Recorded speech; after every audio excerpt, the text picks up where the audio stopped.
Hello everyone, Andy Wolverton here at Journeys in Darkness and Light. And today I'm taking a look at one of the 3 film noir releases on Blu-ray coming from Warner Archive on June 20th, 2023.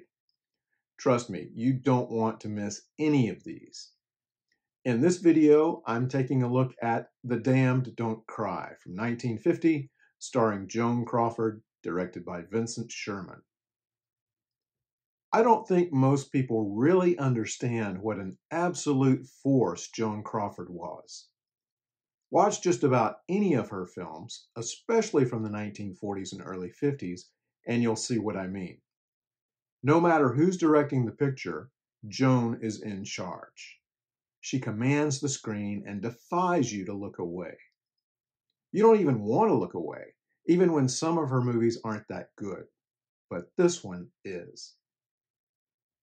As The Damned Don't Cry opens, local racketeer Nick Prenta, played by Steve Cochran, has been found shot to death in Desert Springs, California.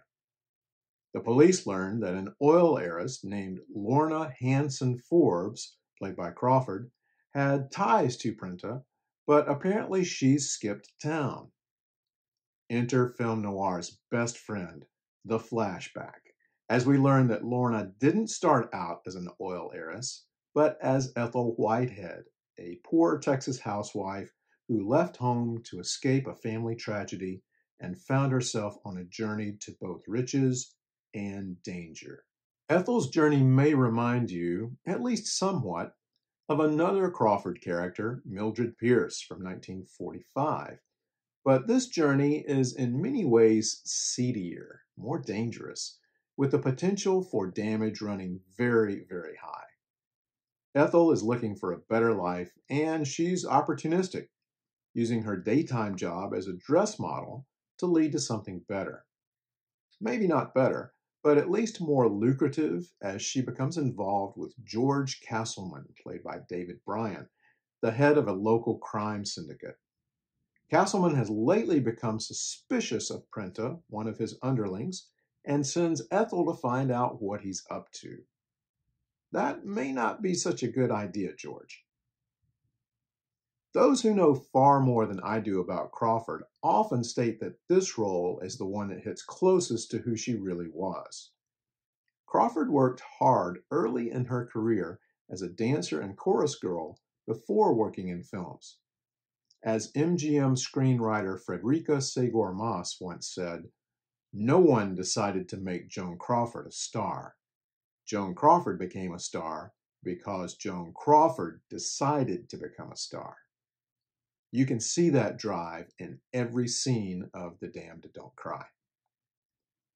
Yet don't forget the supporting cast.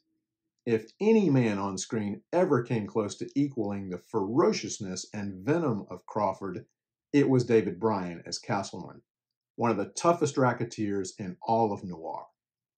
Every time he's on screen, it's like someone has opened a basket full of cobras.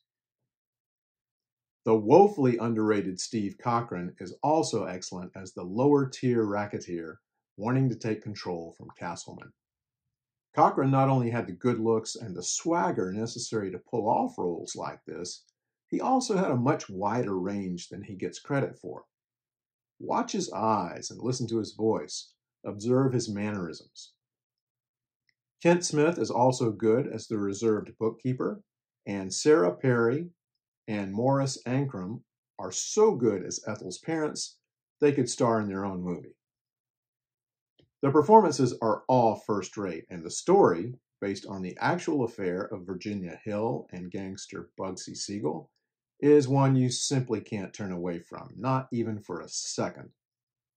In her review of the movie, Film Noir Blonde states, "Crawford is especially tough and in touch with her masculinity.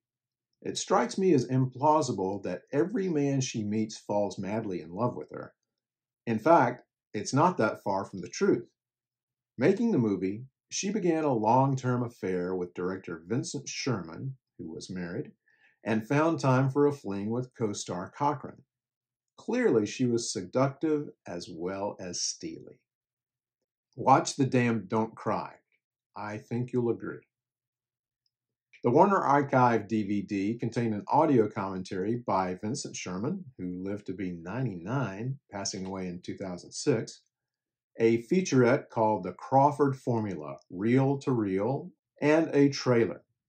Let's hope these extras are ported over. Listen, don't miss this one. Pick it up quickly. Again, the release date is June the 20th. Thanks for watching.